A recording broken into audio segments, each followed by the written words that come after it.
Yan, mapagpalang umaga po sa ating lahat. Good morning po at purihin natin ang ating Panginoon dahil tayo kanyang pinagsama-sama muli upang papurihan siya at pasalamatan siya sa kanyang ginawa, lalong-lalo sa ating buhay. At tayo kanyang iniligtas. Kaya tayo naririto, nagsasamba at nagpupuri sa kanya upang itaas ang kanyang pangalan dahil siya ang Diyos at manilikha at ating tagapagligtas. Purihin ang Panginoon. Ihanda ng mga puso't isipan sa pagsamba sa ating Diyos, sa pag-aawit, sa panalangin, sa pagbibigay, at sa pagkinig ng kanyang salita. Sa Diyos ang kapurihan at kaluwalhatian, tumayo po tayo lahat para sa ating call to worship and opening prayer. Sa ating mga Biblia, sa awit 30 or Psalms 30. Pang sinasabi. I will extol you, O Lord, for you have drawn me up, and have not let my foes rejoice over me. O Lord my God, I cried to you for help, and you have healed me. O Lord, you have brought up my soul from Sheol. You restored me to life from among those who go down to the pit. Sing praises to the Lord, O you his saints, and give thanks to his holy name. For his anger is but for a moment, and his favor is for a lifetime. Weeping may tarry for the night, but joy comes with the morning. As for me, I said in my prosperity, I shall never be moved. By your favor, O Lord, you made my mountain stand strong. You hid your face, I was dismayed. To you, O Lord, I cry, and the Lord I plead for mercy. What profit is there in my death if I go down to the pit? Will the dust praise you? Will it tell of your faithfulness? Hear, O Lord, and be merciful to me.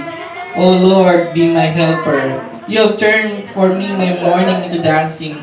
You have loosed my sackcloth and clothed me with gladness, that my glory may sing your praise and not be silent. O Lord, my God, I will give thanks to you forever. Tayo po manalangin. O muli aming Diyos, makapangyarihan sa lahat. Aming manlilikha. Salamat, Panginoon, dahil patuloy ang iyong pag-aalaga sa aming Panginoon. Hindi niyo kami pinapabayaan sa namang problema na dumarating sa aming buhay. Dahil ikaw ay Diyos na tunay at tapat sa iyong pangako. Ikaw ang Diyos na may likha ng bagay dito sa mundo. At walang anuman, Panginoon, ang makapigil sa iyo. Salamat, Panginoon, dahil sa inyong biyaya, Panginoon, sa inyong awa, sa inyong pag-ibig, kami ay naririto. Nagpupuri at nagsasamba sa inyo, Panginoon. Tinataas ang iyong pangalan. Pagkat ikaw ang aming Diyos, ang aming tagapagligtas. Bagamat sa kabila ng aming kasalanan, sa aming pagsuway, ay di na pinabayaan, Panginoon. Pabayaan at paparusahan sa walang hanggang kapahamakan. Ngunit dahil sa inyong dakilang pag-ibig, Panginoon, na binigay ng kali sa isang anak ni Jesucristo, bilang siyang aming tagapagligtas. Bagamat siya'y walang kasalanan, Panginoon. Siyang umako ng aming parusahan. Siyang nagkupit at namatay para sa atin.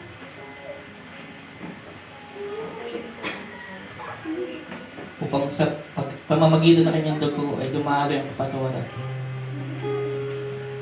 At sa muli kanyang pagkabuhay muli, Panginoon. Kanyang katuwiran siyang ibinilang sa amin, Panginoon.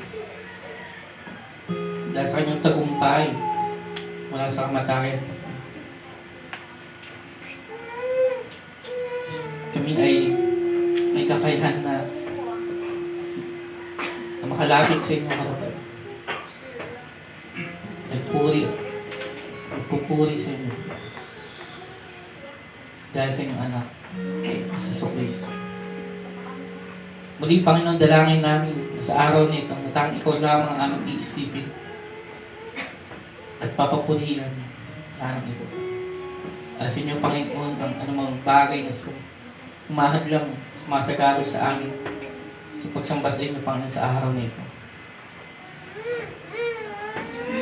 Dahil walang anuman dito, Panginoon, sa mundong ito may kayang makapaghiwalay sa amin sa inyo. Kayo, yung kami ay hawak sa inyong kamay. At hindi binibitaw.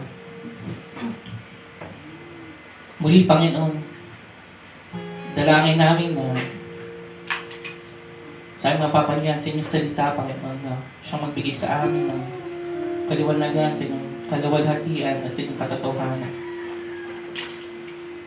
Siyang magpapalakas sa amin hanggang sa inyong maging pagpapuli. Kung makasama ka sa buhay na walang hanggan, bubuhay at nagsasamba sa inyo, wala nang iyo.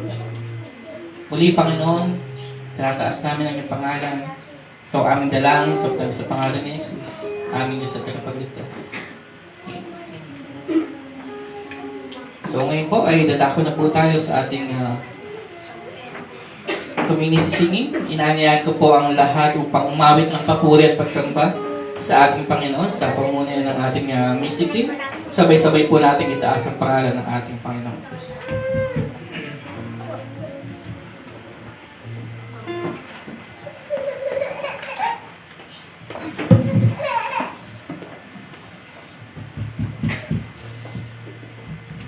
Good morning po sa ating lahat. Psalm 30, verse 1 to 5 says, I will extol you, O Lord, for you have drawn me up and have not let my foes rejoice over me. O Lord my God, I cried to you for help, and you have healed me. O Lord, you have brought up my soul from Sheol. You restored me to life from among those who go down to the pit. Sing praises to the Lord, O you his saints, and give thanks to his holy name. For his anger is but for a moment, and his favor is for a lifetime. Weeping may tarry for the night, but joy comes with the morning. Ito ay awitin ng kagandahang loob ng Diyos sa mga nagmamahal sa Kanya. Makikita natin na pinupuri ni Haring David ang Panginoon dahil hindi siya hinayaan ng Diyos na mapahamak. Nang maginhawa ang kanyang buhay, nagtiwala siya sa kanyang sarili at sinabi, kahit na kailan hindi ako matatalo.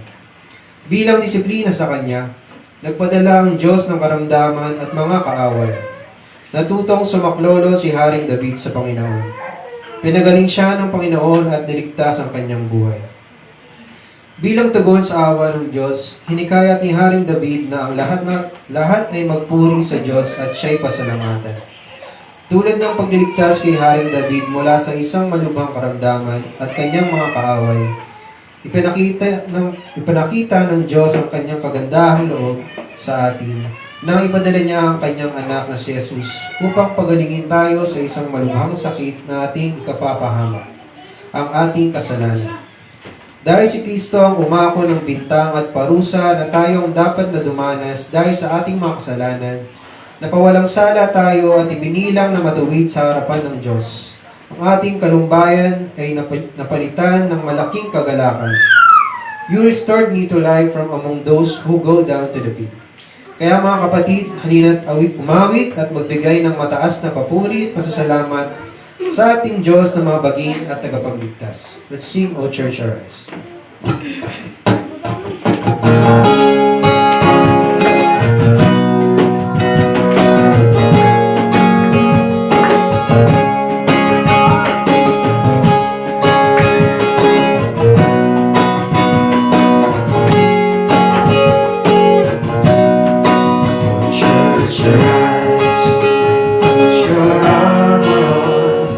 You brought a price right now.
our hearts to sing thy praise.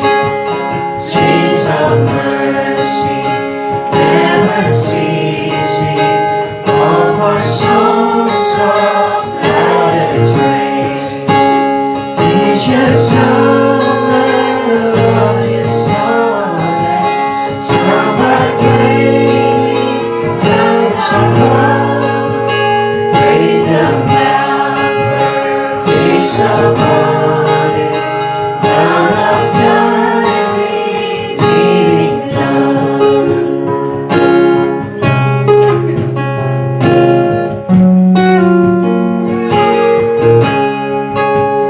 You erase our Ebenezer, here by thy great love belong, and we hope by thy affection safely to arrive home. Jesus brought us when a stranger, wandering from the fold of God. He to rescue us from danger, interposed His precious blood.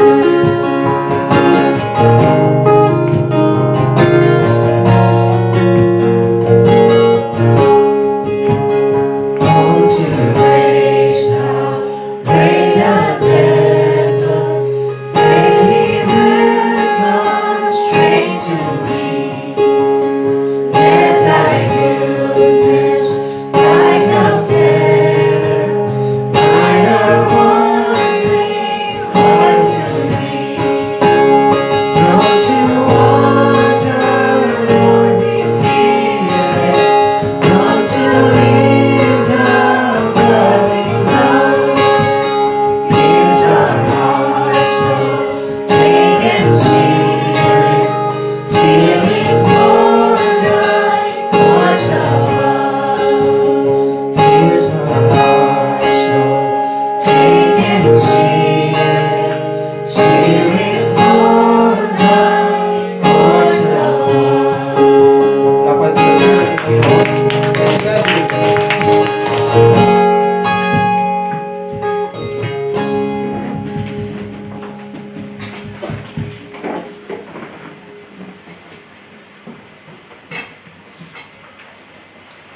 Good morning. Ngayon naman ay dadako po tayo sa ating pananalangin.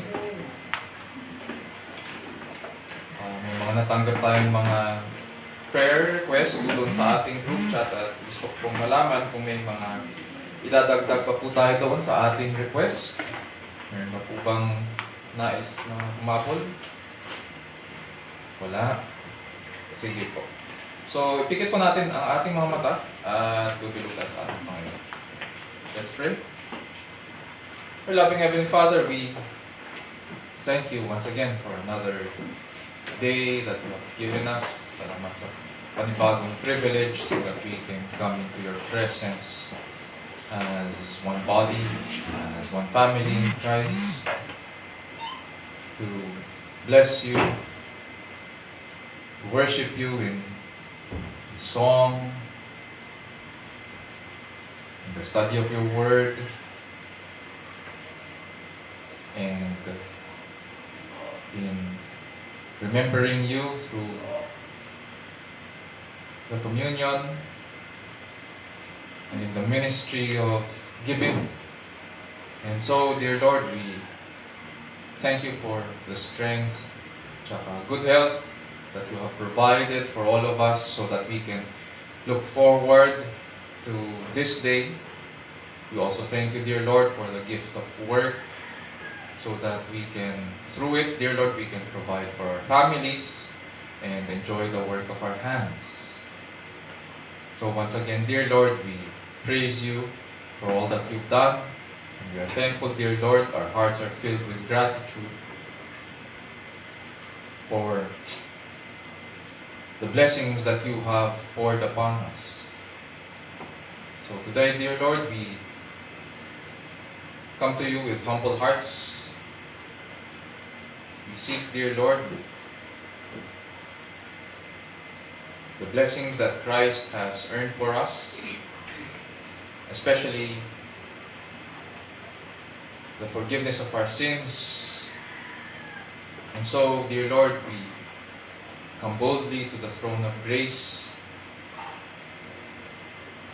We are thankful, dear Lord, that because of His work, we were justified. And so we pray, dear Lord, that as we confess our sins to you, may you continue, dear Lord, to cleanse us with your word. Grant us to remember the things that you have taught us, and you will continue to teach us, so that we will continue, dear Lord, to follow your ways. And in doing so, we pray, dear Lord, that our lives would reflect, dear Lord, the glory for which you have created your people. You have made us in your image and likeness. And you continue, dear Lord, to mold us in the image of your Son.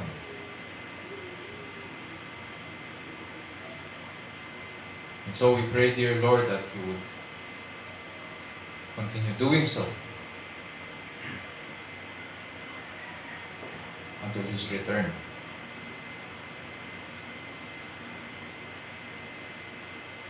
O Lord, we pray for our country, the Philippines, at mga leaders namin, both elected and appointed. We pray against abuse of authority, against corruption. We pray, dear Lord, that may you guide them, grant them wisdom as they accomplish, Panginoon, yung kanilang mga duties, and may they do so with faithfulness and integrity. While we may not always agree, Panginoon, sa mga decisions that they make, nevertheless, we pray for them. That their programs at saka mga policies would be felt especially dito sa local level. And that it would help, dear Lord, our citizens. We also pray, dear Lord, for our brothers and sisters who continue to teach your word. We pray that through them, the gospel will be heard in the halls of government. And that the fruit, dear Lord, of the gospel would be seen in the way our government conducts its business, its transactions day to day. And so we pray, dear Lord, that in this realm, we pray that you would also be glorified in their midst. We also thank you, Panginoon, sa ministry that you have placed in our hands. It is a stewardship. And we ask, Panginoon, that as your people, may we be faithful in the calling that you have given us. That just as you have revealed to us your Son, in whom all authority in heaven and on earth has been given by our Father in heaven. So we pray, dear Lord, that as we go, may we be faithful in making disciples of all nations, baptizing them in the name of the Father, and of the Son, and of the Holy Spirit, teaching them all that you have commanded us to do, while holding on to the promise that you would be with us until the end of the age. And so we pray, dear Lord, that we would remember these things as a church, these things that you have left us, and that you expect us, dear Lord, to accomplish by your hand until you return.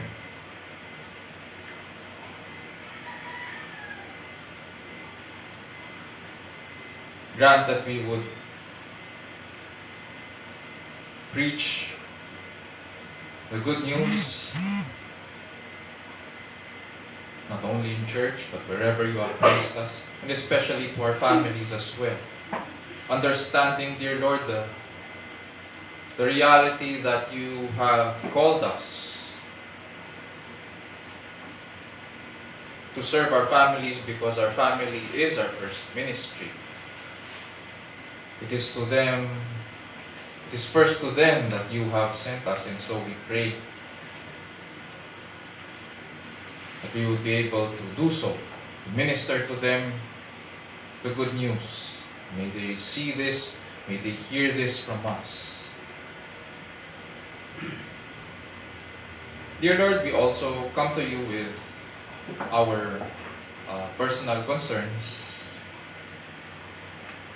Some of us are sick, may mga allergies. Some of us have obligations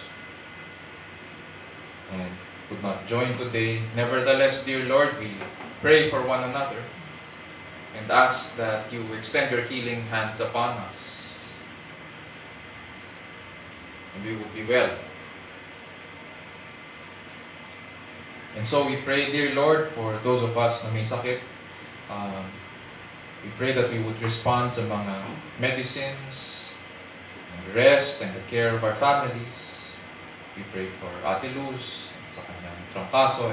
Nevertheless, she is here to join us and serve you. And those of us, dear Lord, na may mga nararamdaman na allergies dahil sa pabago-bagong panahon or may mga na-expose sa mga allergens, we pray, dear Lord, that may you also grant us, dear Lord, good health and wellness and strength. And may we commit, dear Lord, to this, understanding that our bodies are a gift from you, and these have also been redeemed by Christ. And so we ought to take care of it. We ought to remember the things that we take in, the things that we do and not do. And so, in our everyday lives, we pray, dear Lord, that this would be seen.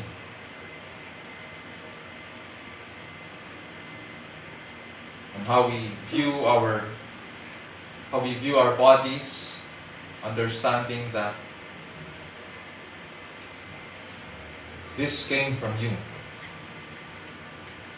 Dear Lord, we also pray for our students and those of us who have may mga requirements na kailangang ipasa, may mga kailangang tapusin, may mga exams that need to be taken. We pray for that you would grant them wisdom. We pray that they would finish, Panginoon, or complete yung mga requirements nila. And may they pass, Panginoon, yung mga tests nila with flying colors. We pray not only for our students, but especially for Toto as he takes yung licensure exam niya. And we pray na maging favorable din ang results ng kanyang exam. For those of us, dear Lord, na we'll also be having appointments for this coming week, we ask for wisdom at maging maayos yung mga magiging discussion. We pray that it would bear fruit.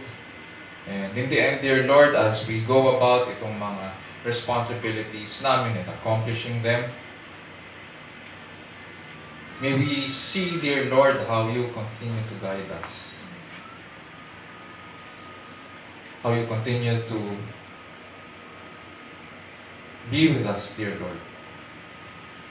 We pray that you would continue also to watch over our families. Continue to grant us good health also. Grant us, dear Lord, that as we continue in this ministry, may we be able to also point to you ang mga members ng aming mga families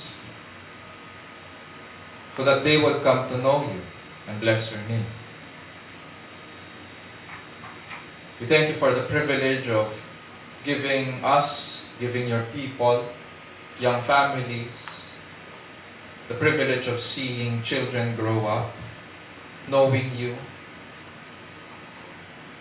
blessing you. And so we pray that we would be faithful, Panginoon, in this task. As we understand that the measure that you expect to see from us and that you would use upon us is not the quantity of people who come, but it is those whom you have brought, Panginoon, to us that we ought to care for, to minister to with the gospel. And so we pray, dear Lord, that we would not be remiss sa aming mga responsibilities and in the joy of proclaiming Christ to them. Telling them about the God who is happy to give to them His Son. So grant us, dear Lord, to be able to share to them the beautiful news of Christ's work.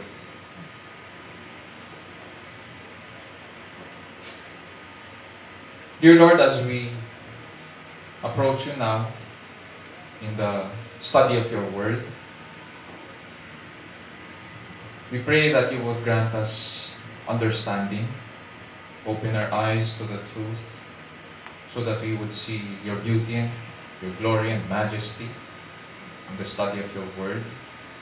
We pray that you would also open our ears, so that we would hear the shepherd's call, and that we would respond, that we would come and approach you, and listen to you. And in doing so, we pray, dear Lord, that as you speak to us, we pray that you would change us, and we would be changed. And this we pray in Jesus' name, our Lord and Savior. And all of God's people will say, Amen.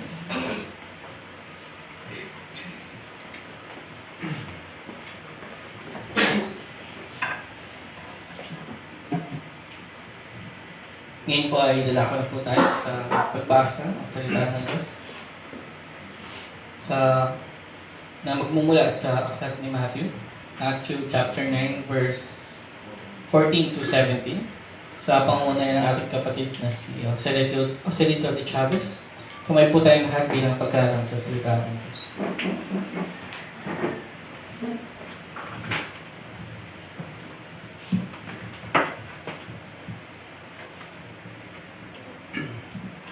Good morning po sa ating lahat. Basahin po natin ang salita ng Diyos na magmumula po sa Matthew chapter 9 verses 14 to 17. Ito po sinasabi. Then the disciples of John came to him, saying, Why do we and the Pharisees fast, but your disciples do not fast? And Jesus said to them, Can the wedding guests mourn as long as the bridegroom is with them? The days will come when the bridegroom is taken away from them, and then they will fast. No one puts a piece of unshrunk cloth on an old garment, for the patch tears away from the garment, and a worse tear is made. Neither is new wine put into old wineskins. If it is, the skins burst, and the wine is spilled, and the skins are destroyed. But new wine is put into pressed wineskin, and so both are preserved. Ito po ang salita ng Diyos, purihin ang Panginoon.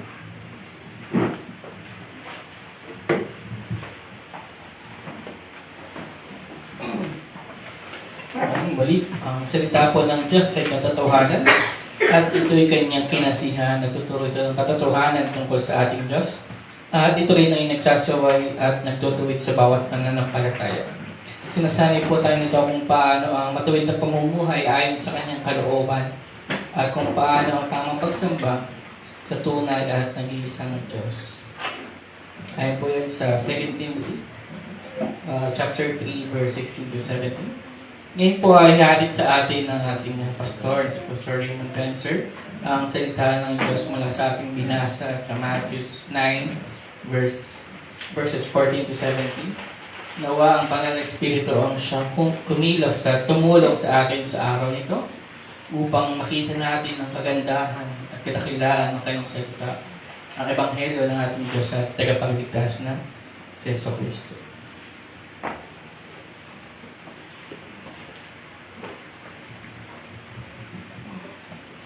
Morning. This time naman po, hayaan niyo pong basahin ko ang ating passage sa Tagalog.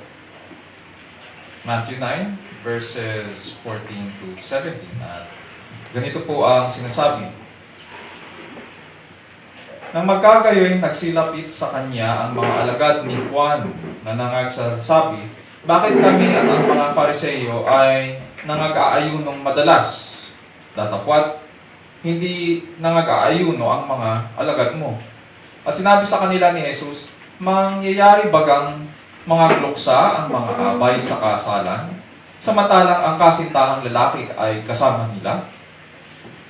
Datapwat darating ang mga araw na ang kasintahang lalaki ay aalisin sa kanila at kung magkagayoy, mga aayuno sila. At sino may hindi nagtatagpi ng bagong kayo sa damit na luma sapagkat ang tagpi ay bumabatak sa damit at lalong lumalala ang punit. Hindi rin nagsisilid ng bagong alak sa mga balat na luma. Sa ibang paraan ay nangapuputok ang mga balat at nangabububo ang alak at nangasisira ang mga balat, kundi isinisilid ang bagong alak sa mga bagong balat at kapwa nagsisitagal. Ito po ang salita ng Diyos, purihin ang Panginoon. This morning, we approach a new series. Ang title ng ating message, at basically yung series na ito for the whole month, is Putting New Wine into Fresh New Wineskins. Actually, matagal ko nang pinag-iisipan itong sermon na ito.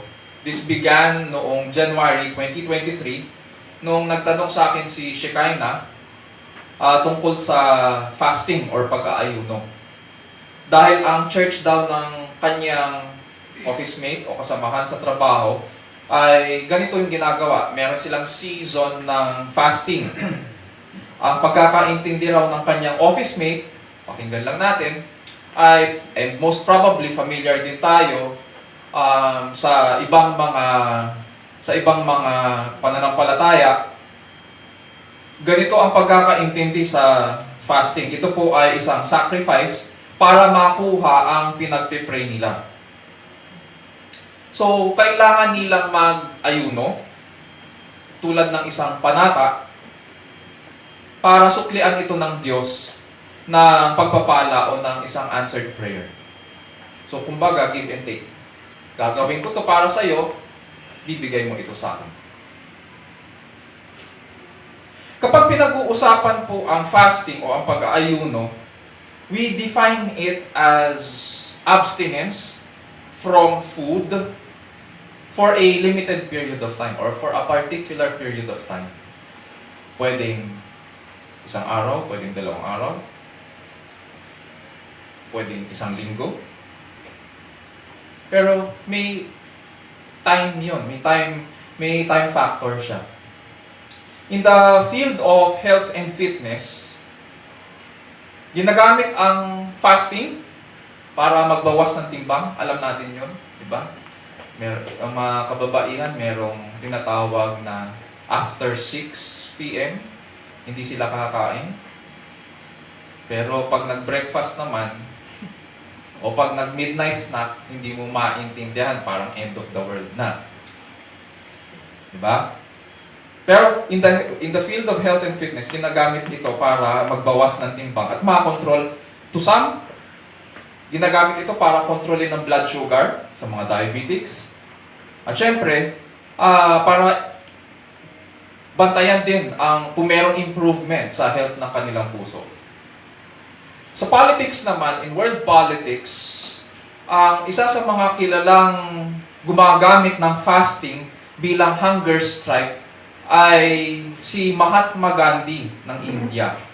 At ginamit niya ito para ipaglaban ang political reform sa kanyang bansa. It is said na ang longest na fasting period ni Mahatma Gandhi ay 21 days or 3 weeks. In the Bible po, ang pag-ayuno ay karaniwang nauugnay sa spiritual discipline ng prayer. Magkasama po yun. Prayer, and whenever we read the scriptures, mapapansin po natin na laging magkasabay ang prayer at saka fasting. Sa Old Testament, makikita po natin si Moises na hindi kumain ng tinapay o uminom ng tubig sa loob ng 40 araw nung umakyat po siya sa bundok ng Sinai dahil inutusan po siya ng Diyos na ihanda ang tablets ng 10 utos. Makita yan sa Exodus 34:28. Matatandaan din po natin ang pag-aayuno ni Haring David pagkatapos magkasakit ang kanyang unang anak, kay Bathsheba. Ang nangyari po dito, alam naman natin yung kasalanan ni Haring David kay Bathsheba. Nakita niya si Bathsheba isang gabi na liligo at tinangka niyang agawin si Bathsheba kay Uriah. Ang ginawa niya, nasa honeymoon stage yung dalawa, pinadala niya sa front lines ng army o ng battle si Uriah para mamatay. Para mapunta sa kanya si Bathsheba. At nagkaroon sila ng anak. Ito na nga yun. Nagkaroon sila ng anak, nagkasakit yung bata, at namatay. And sa 2 Samuel 12:16, makikita natin yung pag-aayuno ni Haring David at pagsusumamo sa Panginoon para pagalingin yung kanilang anak. Sa buhay naman ni Daniel, makikita natin siya na dumadalangin sa Panginoon. May kasamang pag-aayuno rin para sa bayan ng Israel sa Daniel chapter 9 verse 3. At nandyan din ang pagdulog ni Nehemiah sa Diyos na may kasamang fasting bago po magsimula ang rebuilding of the walls of Jerusalem. Nandun po kami ngayon kay Nehemiah sa aming family devotion. So alam ng mga anak ko at familiar sila dito sa rebuilding of the Jerusalem walls. Sa New Testament naman po, pag tinignan natin, nung time ni Jesus Christ, sanggol pa lang siya, dinala siya ng kanyang magulang sa templo, pinakilala siya sa isang matandang balo na nagngangalang Ana. At ever since na nag-serve si Ana doon sa templo, nag-aayuno na siya. At nung makita niya ang Panginoong Jesus, doon siya natuwa. Sa Luke 2:36-38. Ang early church also, yung first generation of Christians na nasa Jerusalem at saka sa ibang parts ng Europe, also fasted when they appointed elders sa bawat church. So before sila mag-appoint ng mga elders at saka leaders ng kanilang church, nag-aayuno sila. Sa Acts 13, Acts 14, Acts 27. Pag tinignan naman natin ang church history, pagkatapos ng pagsulat ng Bible, merong mga church documents. The earliest church document that we have today, aside from the Bible, ay yung tinatawag na Didache, or yung teaching manual of Christian instruction, na sinasabi ng mga scholars ay naisulat bago mag-AD 100. Ibig sabihin, it is less than 100, wala pang 100 years pagkatapos mamatay ang Panginoong Jesus. Meron tayo, ito yung isa sa mga ancient documents that we have today. Sabi sa Didache tungkol sa fasting, "And let your fasts not stand with the hypocrites, For they fast on the second and on the fifth day of the week. Pinatutukuyan nito yung mga Hudyo na nagpa-fast on a second Monday at saka on a Thursday. But you fast during the fourth day and during the Sabbath preparation day. Yun yung instruction ng Didache. So there's no doubt na ang early church, there's no doubt from the book of Acts papunta sa panahon ng Didache hanggang sa panahon natin ngayon, there's no doubt na nag-aayuno o nagfa-fasting. It is a practice among Christians. Pero when we look at our passage dito sa Matthew chapter 9, we find out na hindi pala nag-ayuno ang mga alagad ng Panginoong Hesus. Which brings us doon sa question natin sa umagang ito. Should Christians fast? If yes, what is Christian fasting? I mean, merong, katulad ng sinabi ko kanina, may fasting para sa health and wellness. Or tinatawag nilang abstinence from food. Meron ding fasting sa political realm na tinatawag nila minsan na hunger strike. Pero ano pinagkaiba ng Christian fasting? If Christians should fast, what is Christian fasting now? Tama ba yung sinabi nung office mate ni Shekinah sa kanya na ang pagkakaintindi niya na ito ay sakripisyo para makuha mo ang hinihiling mo sa Diyos? So, two questions. So, should Christians fast? And if yes, what is Christian fasting? Panalangin ko po na buksan ng Panginoon ang ating mga isipan sa sinasabi niya sa kanyang salita ukol sa pag-aayuno. At the end of the day, nawa makilala po natin na siya ang dakilang hari. This is His gift. Siya ang magde-define nito. Hindi tayo. Siya rin ang tapat na manunubos at tanging kasiyahan ng ating buhay. Para makatugon po tayo sa maayos na pamumuhay sa harapan ng Diyos, sa ilalim po ng kapangyarihan ng Diyos, at para po sa kalwalhatian ng ating dakilang Diyos. Ang ating passage here in the book of Matthew ay bahagi po ng mas malaking grupo ng mga passages na nagpapahayag na si Jesus ang banal na hari. Magkakaiba po ang mga aklat ng Matthew, Mark, Luke, and John. Si Mark, nagbibigay po siya ng para kang nanonood ng action movie. Mapapansin pag binasa siya, dire-diretso siya. Si Luke, nagbibigay ng chronological account ng buhay ng Panginoong Jesus. Si John, binibigay po ang buhay ng Panginoong Jesus simula sa tataas-taasan hanggang sa kanyang pagbaba at pag-akyat muli. Si Matthew, iba naman. Hindi chronological, hindi rin siya parang action film. Ang focus ni Matthew ay ipakilala sa mga Hudyo na si Jesucristo ang Mesiyas. In other words, ang purpose niya ay Christological. So dito, kaya nga natin sinasabi na part ito ng mas malaking group of passages na pinakikilala na si Jesus ang hari. Siya ang pinakakong hari ng Israel. At dito sa group of passages, from chapter 8, verses 18 to 34, pinakita ni Matthew na may kapangyarihan si Jesus sa mga bagyo at demonyo. And then in chapter 9, verses 1 to 13, pinakita naman niya na may kapangyarihan si Jesus laban sa mga sakit at sa mga pumupuna sa Kanya. Etong passage natin tungkol sa pag-aayuno ay bahagi nung pag-aaral na yon, na may otoridad si Jesus laban sa Kanyang mga kritiko, sa mga pumupuna sa Kanya. In our past studies, alam natin na ang mga critics ni Jesus Christ o yung mga kaaway niya ay karaniwan na mga Fariseo, mga Saduseo, yung mga temple authorities, mga scribes. But it is interesting dito sa book of Matthew, sa verse 14, ang pumupuna sa kanya ay mga tagasunod ni Juan Bautista. Si Juan Bautista po ay forerunner ni Jesus Christ.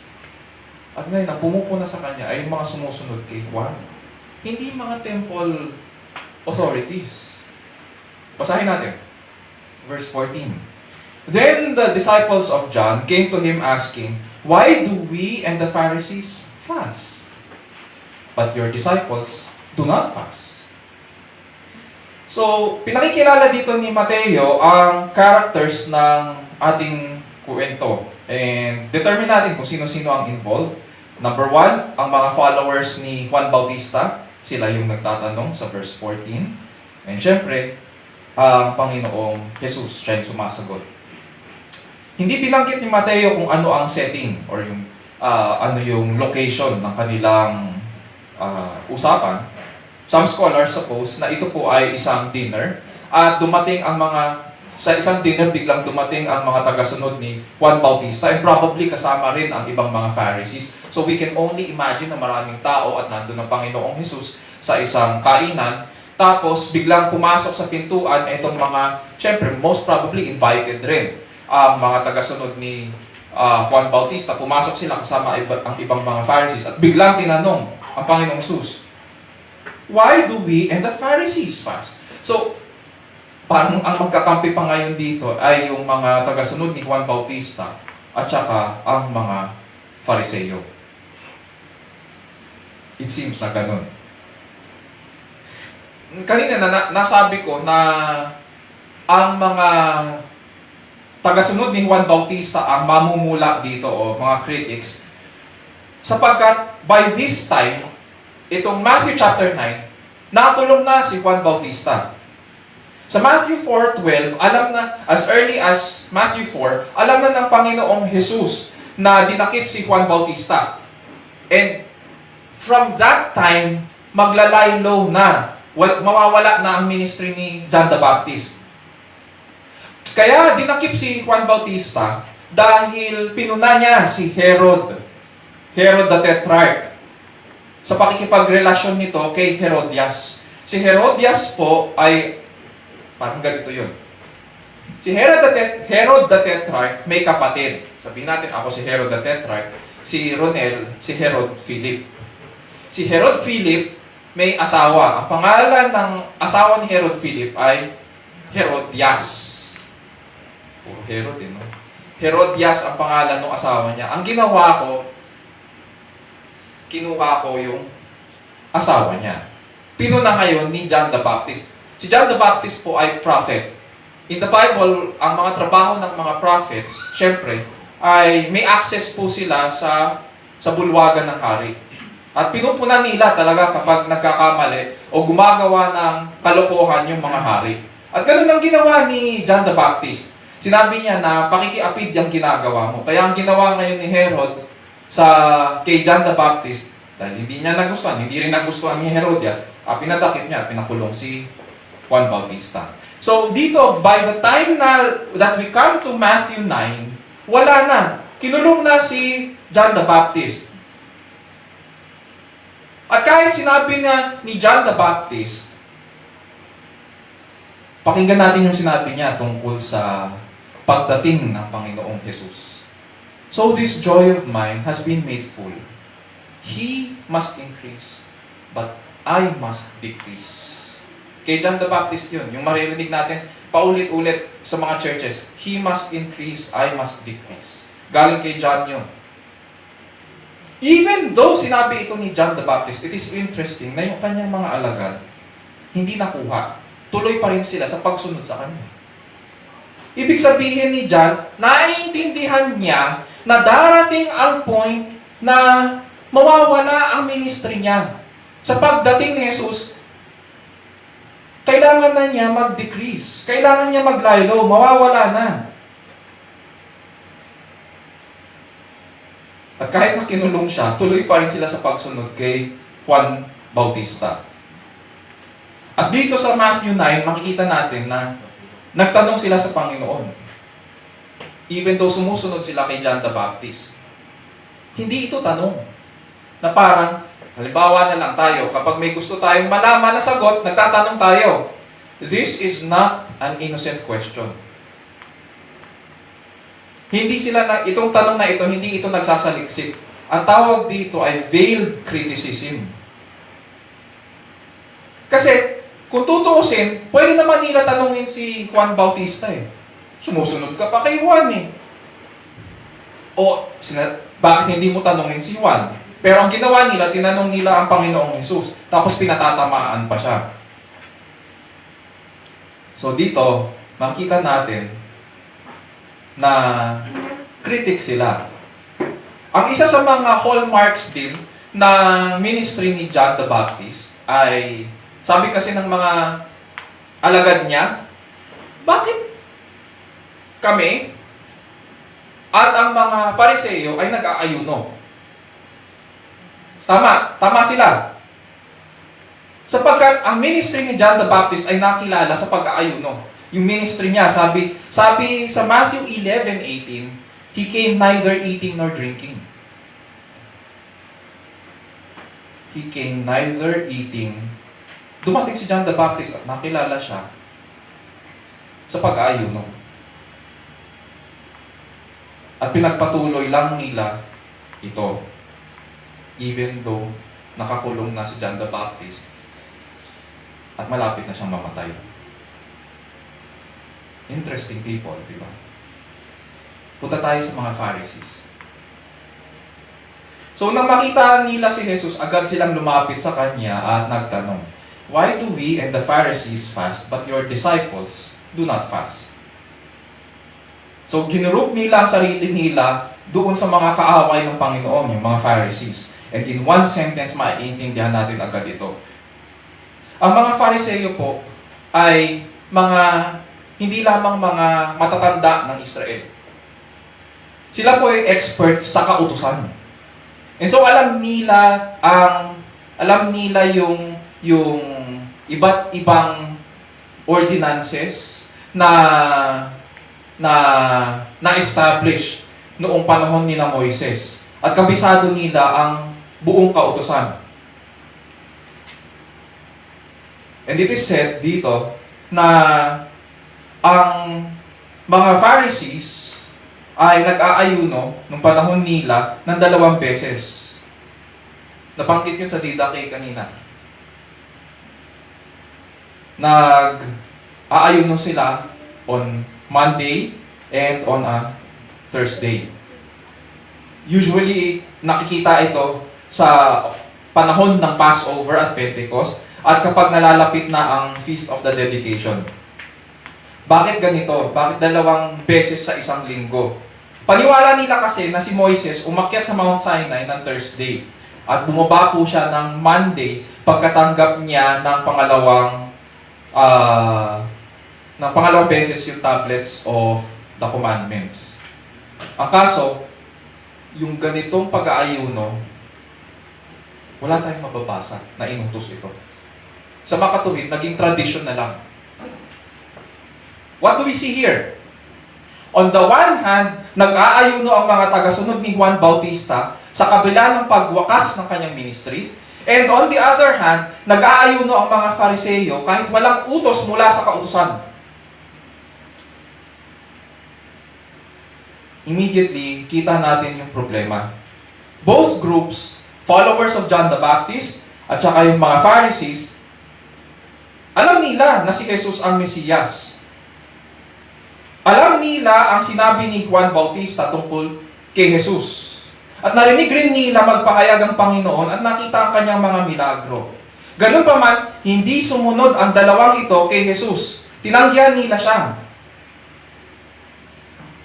Yung kay John, kahit patapos na yung kanyang ministry, sinunod pa rin nila ang gusto nila. Ang mga Fariseo, ganun din. Sinunod nila ang mga tradisyon nila. See? Kaya ano ngayon? Mag-iingat po tayo sa mga ganitong klaseng attitude. Mga kapatid, marami sa mga panahon din natin, mga churches, ganyan. Oo, nakasanayan natin yung ganitong practice sa loob ng church. Naging tradisyon na siya. Pero, kailangan natin questionin kung part ba talaga siya ng panambahan. Whenever we devise our own way, para makarelate tayo sa Diyos, Kapag nag-iimbento tayo ng mga pamamaraan ng pagsamba na hindi nakaugat sa kanyang salita, kundi sa ating isipan lang o kalooban lang natin yun, ang tawag po doon ay will worship. Ang sinasamba po natin ay ang kalooban natin, ang kalooban ng tao. Hindi Diyos. Kasi imbento lang natin yun eh. At hindi yun kinalulugdan ng Diyos. Hindi sa Kanya nanggaling yun eh. Ang tawag po doon ay will worship. At dahil ito'y hindi nakaangkla po sa salita ng Diyos, mapapansin natin. Pareho on the side of the followers of John the Baptist at saka sa mga Pharisees, dahil hindi nakaangkla sa salita ng Diyos ang kanilang ginagawa at kanilang mga attitude, this is considered as idolatry. Idolatry po yun. Yung mga alam natin na ginagawa ng mga churches, yung bawa na lang, Sunday na Sunday, tapos ang nangyari, tumapat yung UN Day, tapos sineselebrate sa gitna ng worship service yung mga UN, nagdadamit pa, nagko-costume. Idolatry po yun. Araw ng pagsamba, hakaluan mo ng ibang bagay. Idolatry yun. That is will worship. O sabihin natin, araw ng panambahan. Tapos tumapat doon ang anniversary ng isa sa mga leaders na death anniversary ng isa sa mga leaders ng church. So ngayon, ang buong church sinabi, celebrate natin sa araw na ito, kantahin natin yung mga favorite songs nung yumaong leader natin. Hinalo mo pa dyan? Hindi ba? Sino ba ang sinasamba mo? So yung mga ganyang klaseng yung mga bagay na sinisingit sa panambahan, it should not be.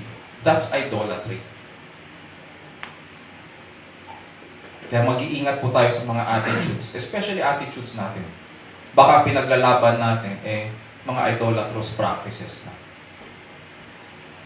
So pagkatapos nila tanungin ang ukol sa hindi pag-ayuno ng mga tagasunod ni Kristo, sinagot niya sila. Verse 15.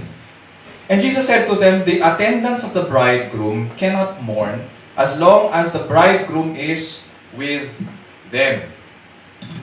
Dali lang ha. Okay.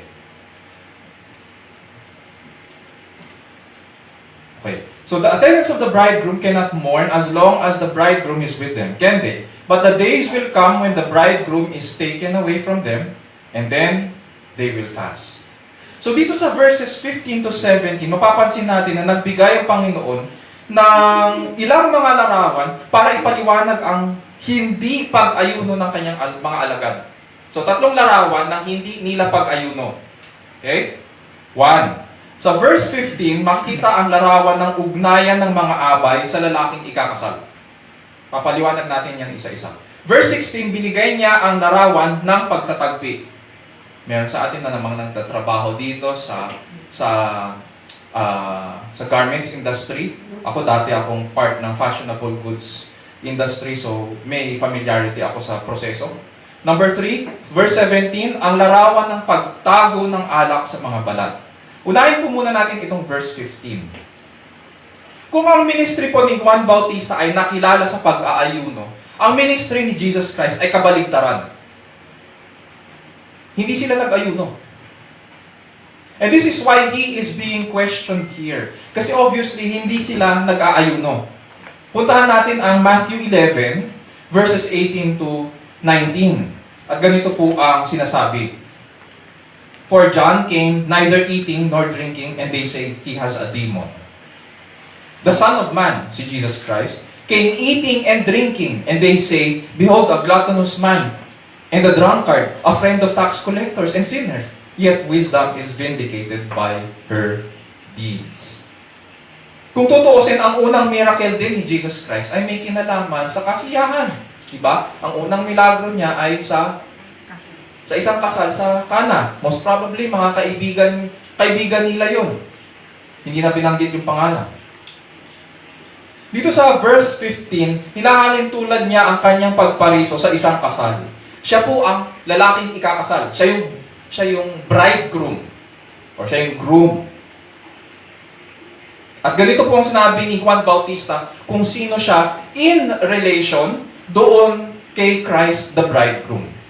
Sa John chapter 3 verse 29, sabi po ni John the Baptist, pakinggan na lang po natin, "He who has the bride is the bridegroom, but the friend of the bridegroom who stands and hears him rejoices greatly because of the bridegroom's voice. So this joy of mine has been made full."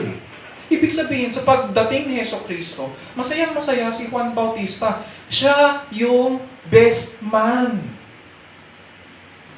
Yun yung tingin niya sa sarili niya, yun, in relation doon kay Kristo bilang lalaking ikakasal. Lubos ang kanyang kasiyahan para sa kanya sapagkat siya po ang best man, ang kaibigan ng groom. At narinig niya ang kasiyahan din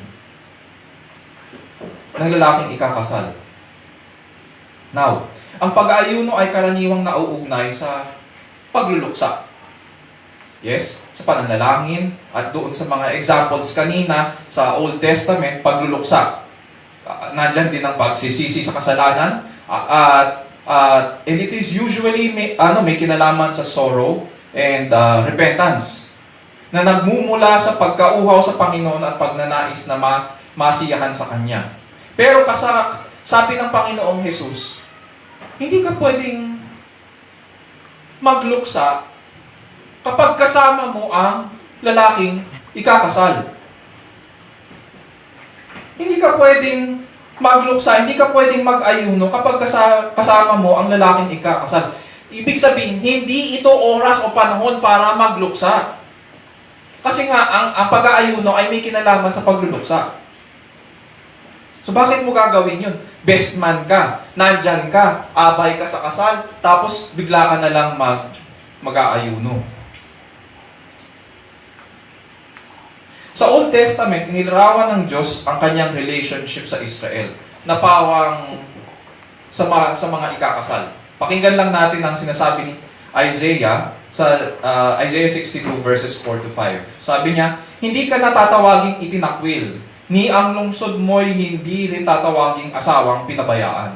Ang itatawag na sa iyo'y kinalulugdan ng Diyos at ang lupain mo'y tatawaging maligayang asawa, pagkat ang Diyos ay nalugod na sa iyo at sa lupain mo siya'y magiging tulad ng asawa. At ikaw, Israel, ay ituturing niyang kasintahan, ang manlilikha mo'y pakakasal sa iyo. Kung gaano kaligaya ang kasintahang lalaki sa araw ng kanyang kasal, gayon magagalak sa iyo ang Diyos." Noong unang panahon, ang mga wedding feast po nila, sa atin pag may ikakasal, sabihin natin, sa umaga ang seremonyas, lunchtime ang reception, o yung kainan, o yung kasiyahan. Pero nung unang panahon, ang mga wedding feast po, pagkatapos ng seremonyas, ay tumatagal po ng 1 linggo. 7 days ang tagal ng kasiyahan. O pwede natin sabihin, reception. 7 days. Iisipin natin, ang laking budget nun. At ang ginagawa nila, open house yon. So kahit sinong kaibigan mo, kahit sinong kapitbahay, pwedeng pumunta sa bahay nyo at makikain at makisaya. Kaya nga, nung milagro ng Panginoong Jesus, most probably, hindi pa tapos yung 7 days noon, naubusan na sila ng alak. Kaya hiniling ang tulong ng Panginoong Jesus para mag-provide. Diba? So 7 days tumatagal. Araw-araw may kainan at kasiyahan. So, imagine mo na nandito ka sa panahon ng Panginoong Jesus at mayroong may ganitong party-party. Masaya-masaya buong bayan. Laging may tao doon sa bahay nila. Kasi open house. And for 7 days, ginagawa ito. Sa ating passage, pagkaraan po ng ilang libong taon, dumating ang pinangakong Mesiyas. Ang kasintahang lalaki para sa araw ng kanyang kasal. At sinasabi ng Panginoong Jesus, at common sense will tell us, dumating ang groom, hindi ka pwedeng magluksa. Hindi ka pwedeng mag-ayuno. At ganun nga ang ginawa ng mga alagad ng Panginoong Jesus. Kaya pwede mag-ayuno. Hindi siya tamang oras. But it doesn't end here. May sinabi ang Panginoon, may dinagdag siya. Magkakaroon daw ng pagbabago. Darating ang panahon na mag-aayuno sila. At kailan yun? Sabi niya, the days will come when the bridegroom is taken away from them. And then, they will fast. Ano kaya yung tinutukoy po niya na itong mga araw na when the bridegroom is taken away from them? May mga nagsasabi po na ang araw na ito ay tumutukoy sa kamatayan ng Panginoon. From Good Friday hanggang sabihin natin yung Easter Sunday or Resurrection Sunday. Ayon sa mga nagpo-promote nitong view na ito, sinabi nila kasi na si Jesus sa John 16:22, sinabi, "Therefore you too have grief now, but I will see you again, and your heart will rejoice, and no one will take your joy away from you." So, para sa kanila, ang limited lang yung time nung kanilang fasting. It is only from Good Friday hanggang doon sa Resurrection Sunday. After that, hindi ka na kailangan na mag-ayuno. From that time hanggang sa panahon natin ngayon, hindi mo kailangan mag-ayuno. Yun yung sinasabi nila.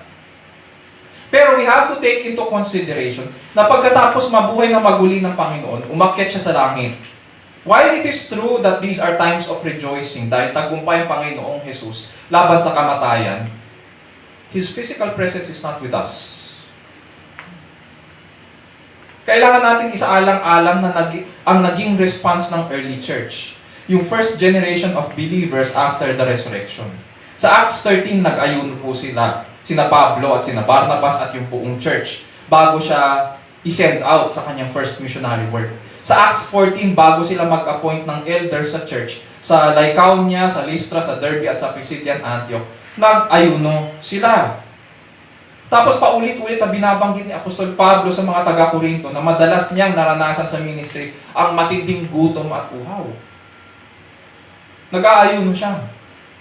Sa mga tuwid, sa panahong ito, even though nasa sa atin ang Espiritu ni Kristo, we yearn for Him to be with us. He is physically not with us.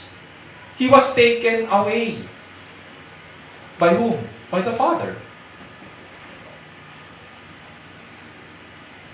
Yes, His Spirit is with us, pero may sense din na wala siya. Hindi natin siya kasama. And so we hunger so much for Him and His return, and that is why we fast in this time. Tuloy natin sa verses 16 to 17. Dito binigay ng Panginoon ang dalawa pang larawan ng pagtatagpi at pagtatago ng alak sa mga balat para ipaliwanag ang mga panahon. Sabi po niya, "But no one puts a patch of unshrunk cloth on an old garment, for the patch pulls away from the garment, and the worst tear results. Nor do people put new wine into old wineskins, otherwise the wineskins burst and the wine pours out, and the wineskins are ruined, but they put new wine into fresh wineskins, and both are preserved." Punta tayo sa pangalawang larawan. Nung nagtatrabaho po ako sa fashionable goods industry, mapapansin nyo, kung babasahin nyo yung mga jeans nyo, or yung ibang mga damit nyo, mababasa nyo doon, may label, pre-shrunk. Ibig sabihin, hindi na yan mag-shrink kasi yun na yung ginawa ng mga manufacturers. Hinugasan na yun para lumiit. Hindi, kumbaga, ano na siya, yun na yung condition niya. Yung tinutukoy dito sa atin, sa Matthew chapter 9, ito yung bagong tela na hindi pa hinugasan, hindi siya pre-shrunk. So ngayon, ang gagawin, sabi ng Panginoong Jesus, meron pang gumagawa niyan, bagong tela. Tapos, meron kang lumang fabric, ang gagawin mo, dahil may nakita kang butas, gagamitin mo yung pre-shrunk na tela o bagong tela, tapos itatahi mo doon, tatagpi mo doon. Tapos ngayon, dahil hindi siya pre-shrunk, huhugasan mo ngayon yung buong tela o yung damit, ano mangyayari? Ang gagawin yon, yung hindi pre-shrunk, liliit yan ngayon. ang gagawin niya, pupunitin niya ngayon lalo yung lumang damit. Kasi liliit siya eh. Hahatakin niya eh. So, ano mangyayari? Na-solve ba yung problem? Hindi. Lumala lang. So, sabi ng Panginoon, meron ba gumagawa niya? Walang gumagawa niya. Common sense. So, punta tayo. Pangatlong larawan. Yung wineskins naman. Noong panahon nila, ang mga alak ay nilalagay nila sa mga, bukod sa mga banga, syempre, sa mga wineskins. Itong wineskins, ginagamit pang travel siya kasi. So, pag nakakapanood tayo ng mga fantasy na mga movies, makikita natin may mga hawak-hawak sila na parang balat ng hayop at doon sila umiinom. So, ganun yung tinutukoy ng Panginoon dito. Sabi niya, ang mga balat ng hayop, sabi niya, kapag may butas yan, gagamit ka ba, sabi niya, ng bagong balat ng hayop.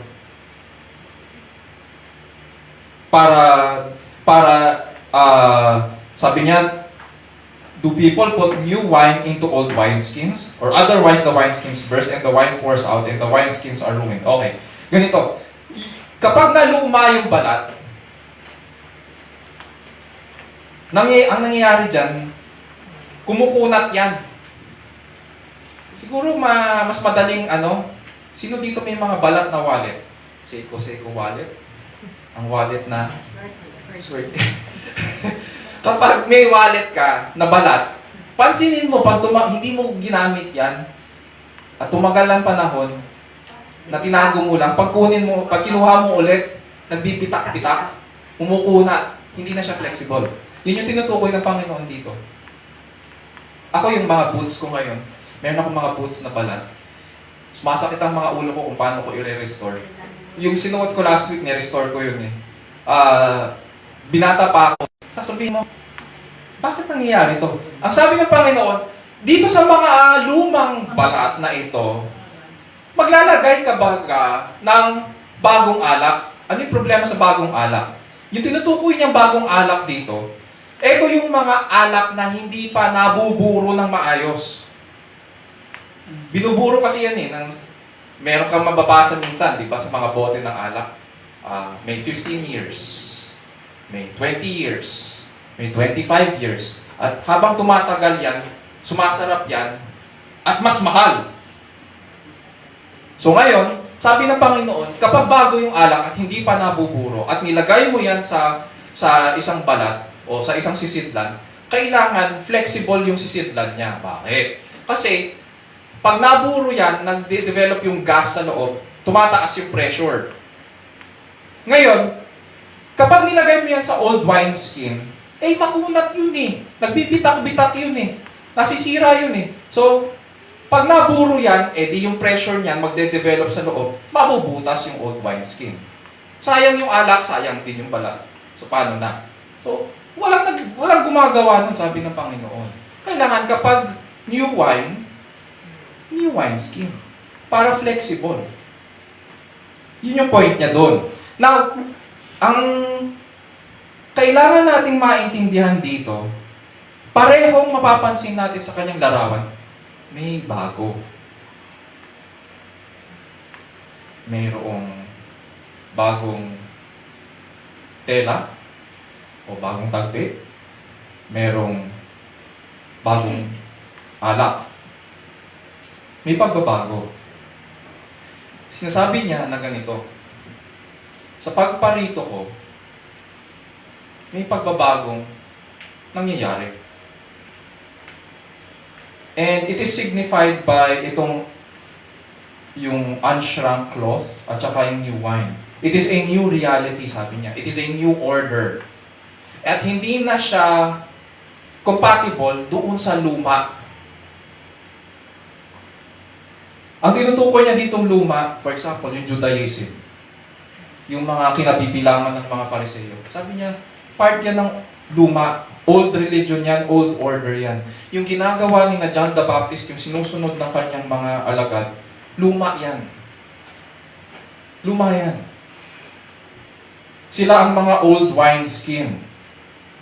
Including yung pamamaraan nila ng pag-aayuno. Tandaan po natin ang paksa na pinag-uusapan ay hindi lamang yung pagdating ng Mesiyas ay may bagong order na mangyayari dahil sabi nga niya, di ba, pag nagpapahayag siya, the kingdom of heaven is upon you. Di ba? Pinipreach niya yun eh. The kingdom of heaven. At pinipreach niya, the kingdom of heaven is like, may mga parables siya. Now dito, sinasabi niya, sila ay part ng old order. Sinabi ko rin kanina, napatapos na yung panahon ni John the Baptist dahil dumating na ang hari o yung lalaking ikakasal. Tapos, ang paksa dito, tandaan natin, huwag natin pababayaan yung tanong. Ang tanong, bakit baga kami at ang mga Fariseo ay nag-aayuno, pero kayo, yung mga alagad mo, hindi nag-aayuno? So, ang paksa ay pag-aayuno. Anong kinalaman ng pag-aayuno dito? Yung ginagawang pag-aayuno ni na John the Baptist at ng mga Fariseo ay part ng old order. Yun ay old wineskin.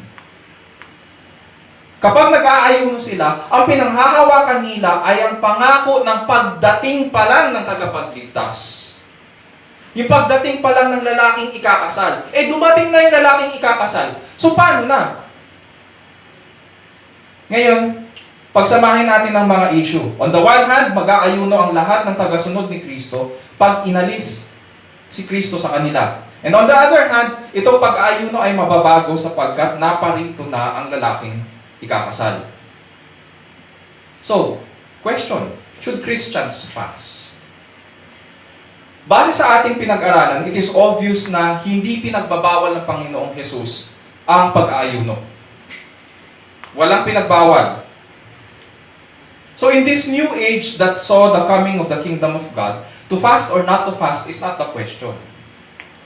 Hindi yun yung tanong.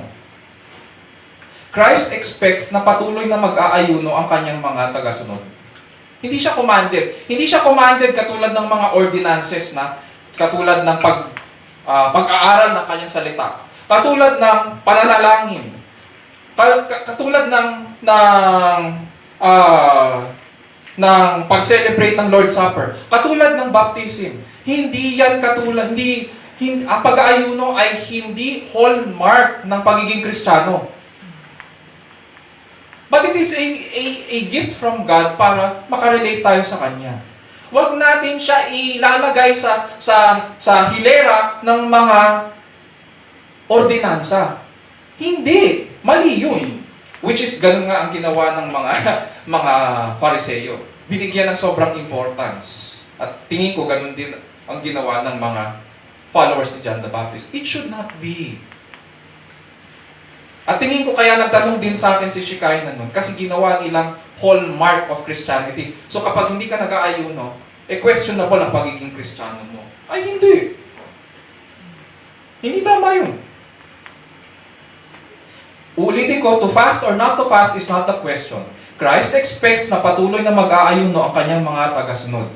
Ang tanong na lang dito, anong uri ng pag-aayuno? What is Christian fasting now? Yun yung question.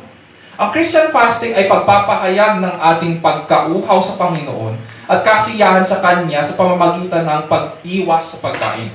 So, alam naman natin yung ginagawa sa pag-aayuno.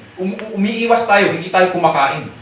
Yung iba hindi rin umiinom. Wala tayong problema sa outward appearance or outward display ng pakikipag-relate natin sa Diyos, ng pag-express natin ng pagkauhaw sa Diyos. Ang tanong, ano yung nasa loob? Anong attitude? Ganito. Lagi ko pong sinasabi, ang ating pananampalataya ay may past, may present, at may future. Diba? Lagi kong sinasabi yan. At hindi uulitin ko, ano yung nasa past, makikita natin in the past, yung finished work ng ating Panginoong Jesus sa kanyang buhay at kamatayan at muling pagkabuhay. Ang present grace ng ating faith ay makikita natin, kaya tayo patuloy na nananalig sa Kanya, ay dahil patuloy siyang gumagawa sa buhay ng mga mananampalataya hanggang sa panahong ito. At malamang hanggang din sa panahon ng ating mga anak, hanggang sa Kanyang pagbabalik. At ang future, syempre, ay yung Kanyang pagbabalik at makakasama natin siya sa Kanyang kaharian, sa bagong langit at lupa. Yun ang ating pananampalataya. Anong kinalaman nito sa pag-aayuno? Anong kinalaman nito sa attitude natin kapag tayo ay hindi kumakain? At we spend that time sa pananalangin sa Panginoon. Dapat ba ang attitude ko nagsasakripisyo ako para sa iyo? So, dapat mo lang sagutin ng aking panalangin. Ganun ba dapat? Ganito, ano kinalaman nito sa pananampalataya? Dahil sa ginawa ni Kristo sa nakalipas, nakaakla ngayon ng pag-aayuno sa pagparito at sa gawain ni Kristo para sa ating katubusan. Yun yung past grace niya. Yung na-accomplish niya in the past, doon tayo nakahawak, doon tayo nakaangkla. Satisfied tayo sa kanyang work. At dahil sa kanyang grace in the present, He is with us. Sabi ko nga, di ba? Ang Espiritu ni Kristo ay nananahan sa kanyang mga tagasunod. Yun yung grace in the present. At syempre, inaasam-asam namin yung kanyang pagbabalik. Nananabik tayo sa kanyang muling pagbabalik para baguhin ang lahat ng bagay. Yun yung future grace. Itong mga bagay na ito ang attitude, dapat na attitude natin sa tuwing nag-aayuno tayo. Sa Ebanghelyo, makikita natin na binigay sa atin ng Panginoon ang kanyang katawan at dugo bago siya mamatay, upang maging paalala sa atin na lahat tayo na nangagugutom at nangauuhaw sa katuwiran ng Diyos ay bubusugin. Sabi niya yun. Mamaya may Lord's Supper tayo. He gave us His body and His blood as a reminder na lahat ng nagugutom at nauuhaw sa katuwiran ng Diyos ay bubusugin. At tunay nga na nabusog tayo sapagkat siya na nagsabi, bakit kayo natatakot? Ay siya rin nagsabi, ay siya rin nag-iingat sa atin, sa bawat isa sa atin. He preserves us until His return. Siya na nagsabi, your sins are forgiven sa Matthew 9:5. Ang siya rin nagbayad sa ating mga kasalanan para hindi tayo maparusahan pa. And yet,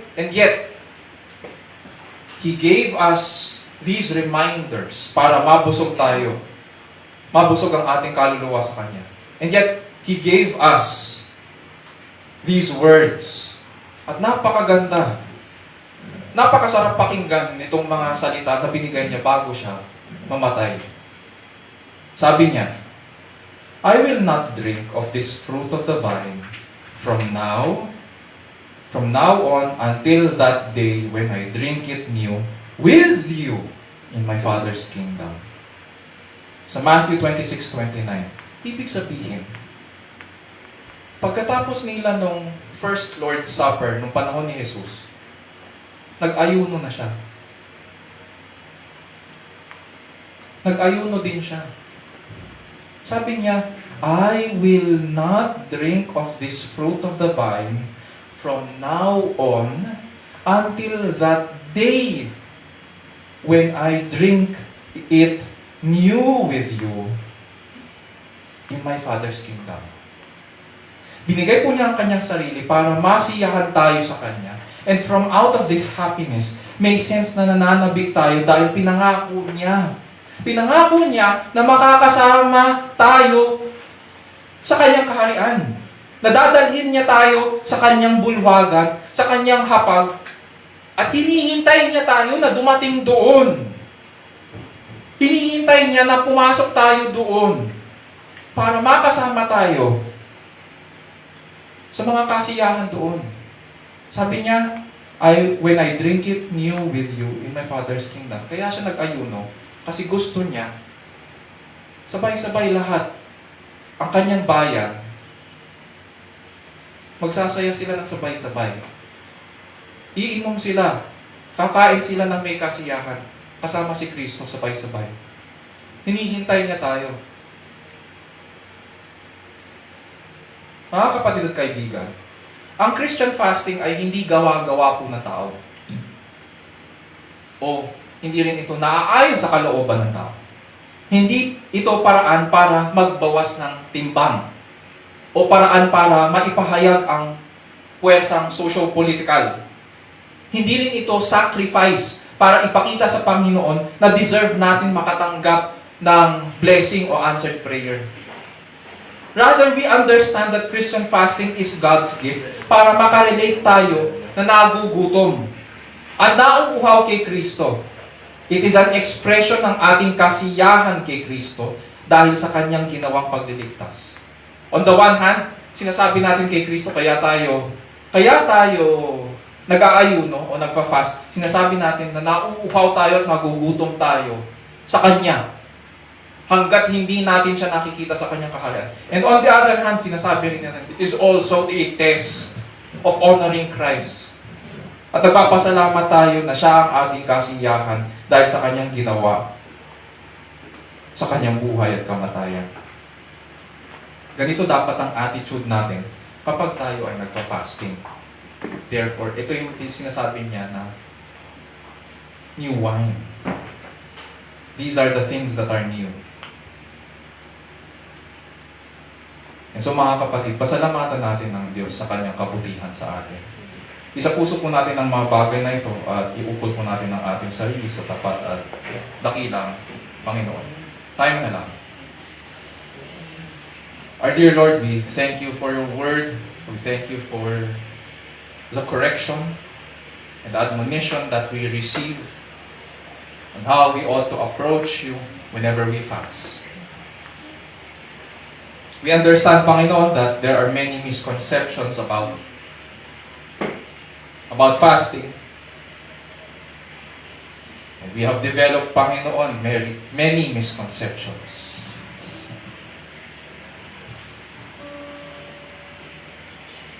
But for you, it is about Christ. It is about being satisfied in Him. It is about also being sorrowful, being dependent upon Him until He returns. And so grant, dear Lord, that we would check our hearts and minds.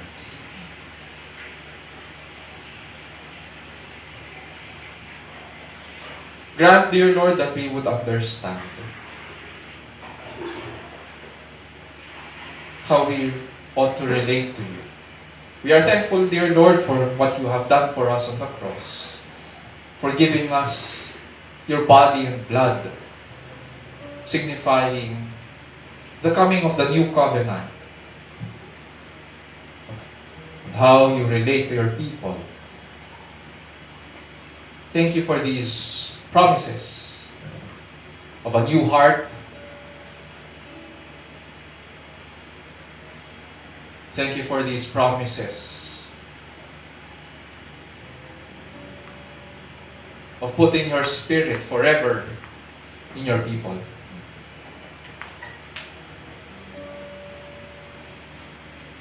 We also thank you, dear Lord, for the promise of your return.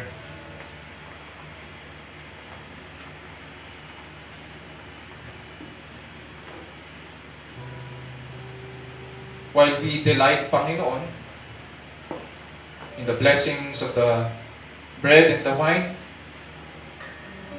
at the same time, Panginoon,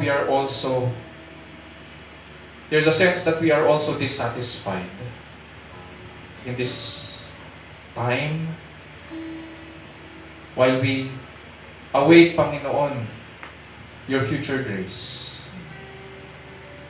While we await your return.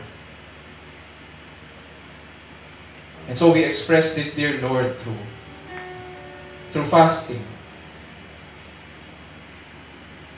Grant, O Lord, that we would continue as a people to check our minds and our hearts.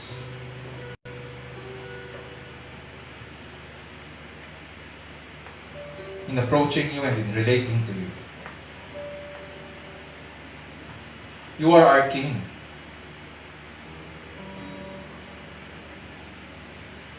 You are the groom. And so we ought to honor you. We ought to glorify you. It is your definition, O Lord, that should be followed. Not our inventions. And so we ask, dear Lord, that you would forgive us, dear Lord, for our sins. Forgive us for redefining the beautiful things that you have given us. But that grant, Panginoon, na maging tapat kami that as we continue in the study of your word,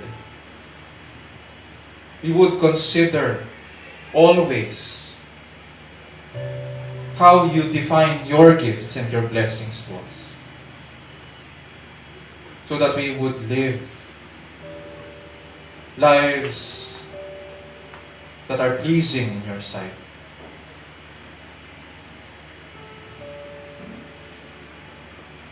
So we thank you, dear Lord, as well for the comfort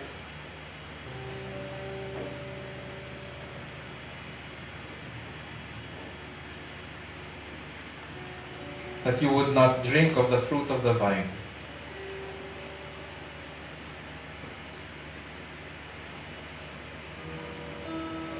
Until you have brought us in to your kingdom. Such beautiful words. Such comforting words. And so we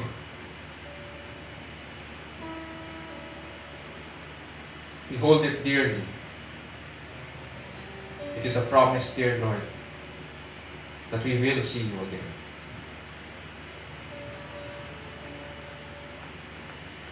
And this we pray in Jesus' name. Our Lord and Savior, and all God's people will say, Amen. Amen.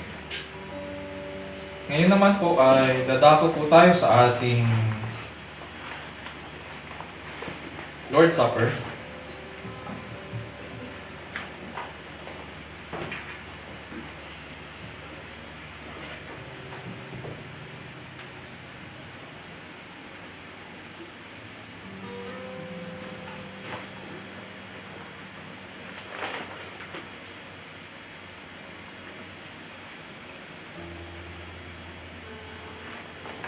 And bago tayo mag-participate sa elements ng bread and the wine, ipapaliwanag ko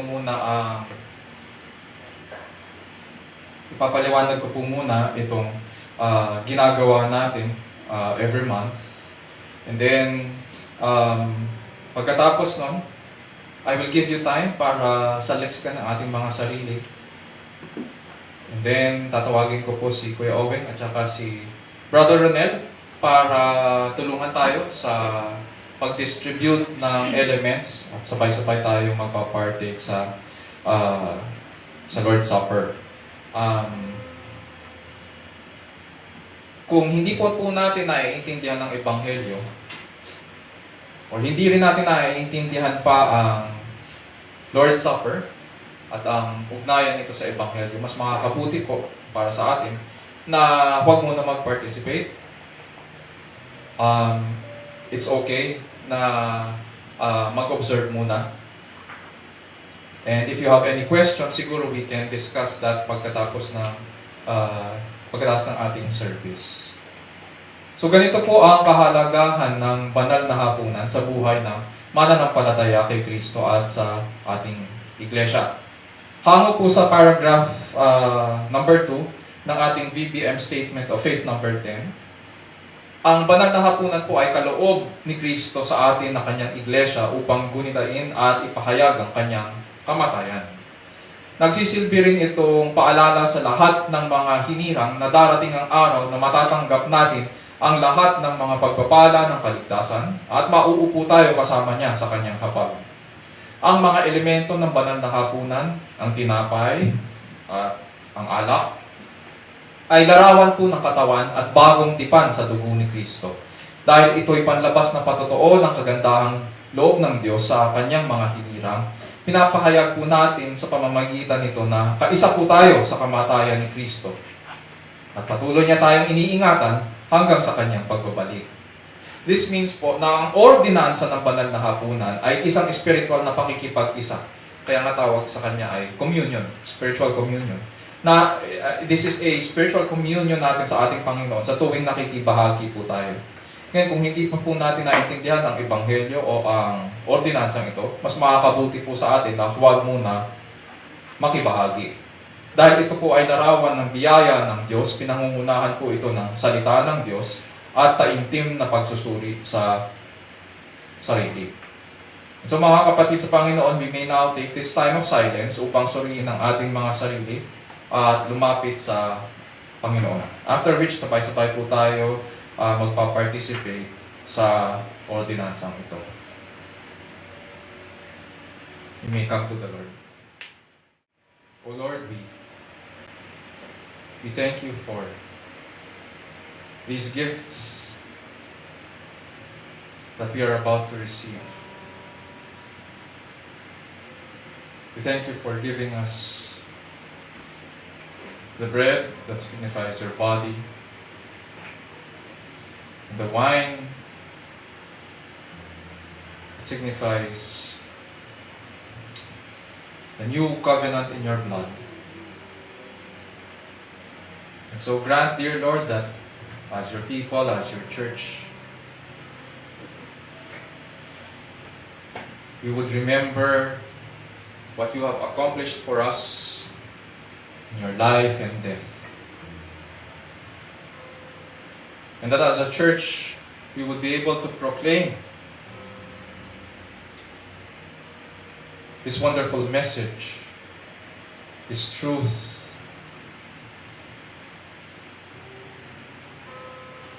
of Christ's accomplishment for our salvation, for our redemption.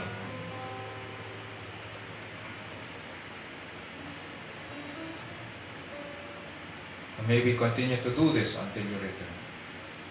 This we pray in Jesus' name, our Lord and Savior. Amen. Amen. Hilingin po natin si Brother Ronel at saka si Kuya Owen para sa distribution ng ating elements. Tumayo po tayong lahat. Taas po natin ng tinapay. For I received from the Lord that which I also delivered to you, that the Lord Jesus, in the night in which he was betrayed, took bread. And when he had given thanks, he broke it and said, "This is my body, which is for you. Do this in remembrance of me."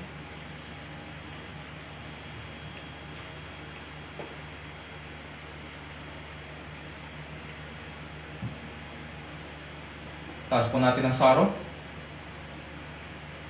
In the same way, he took the cup also after supper, saying, "This cup is the new covenant in my blood. Do this as often as you drink it in remembrance of me." For as often as you eat this bread and drink the cup, you proclaim the Lord's death until he comes. Let's pray. Dear Lord, we thank you for this ministry, so that through the bread and the wine we are able to proclaim Christ's death as a church. We pray, dear Lord, that as you continue to care for your people, as you continue to preserve us, grant, dear Lord, that we would be faithful in this until you return. This we pray in Jesus' name, our Lord and Savior. Amen.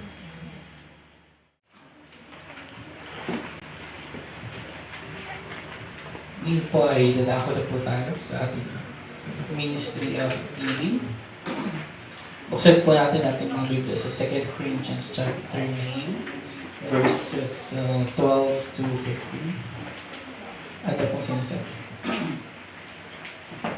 For the ministry of this service is not only supplying the needs of the saints, but is also overflowing in many thanksgivings to God. By their approval of the service, they will glorify God because of your submission that comes from your confession of the gospel of Christ, and the generosity of your contribution for them and for all others, while they long for you and pray for you, because of the surpassing grace of God upon you. Thanks be to God for His inexpressible gift.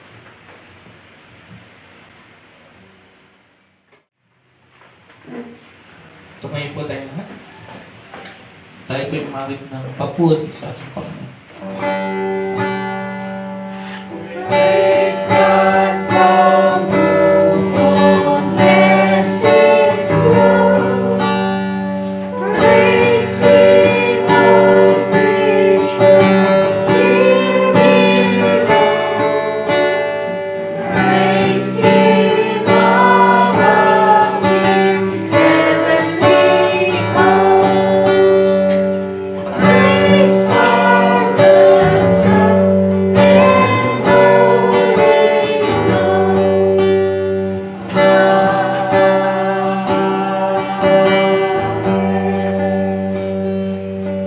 Thank you, Manang. O muli aming Diyos na mapangyarihan sa iyo. Salamat, Panginoon, sa mga iyaya sa amin, Panginoon. Salamat sa inyong salita na aming napakinggan sa akin ito. Dalangin namin ito, aming may pasapamuhay, Panginoon.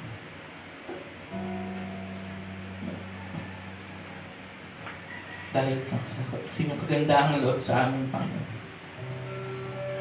Dalangin namin, Panginoon, na sa aming napagbigay sa araw nito, ay magamit namin ito sa pangailangan ng Iglesia.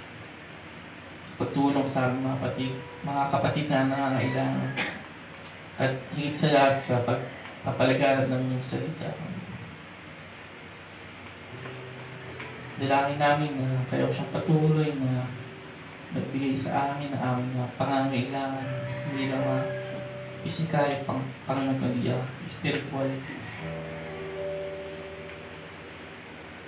Salamat, Panginoon, dahil ikaw ang aming Diyos sa pagmahal at lahat ng mga pagpapala ay nagpumula sa inyo. Purihin ka, Panginoon, sa araw. Ito pong aming dalangin sa katabi sa Panginoon Jesus. Amen.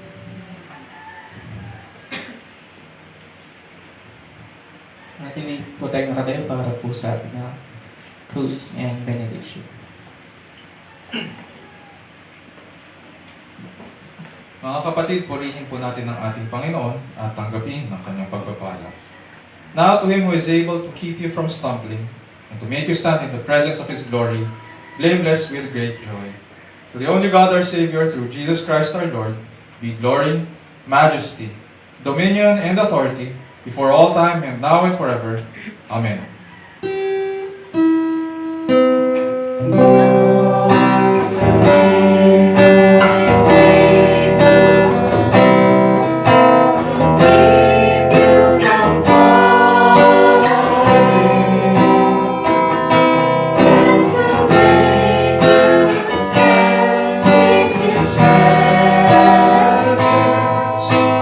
Blameless and great joy.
God bless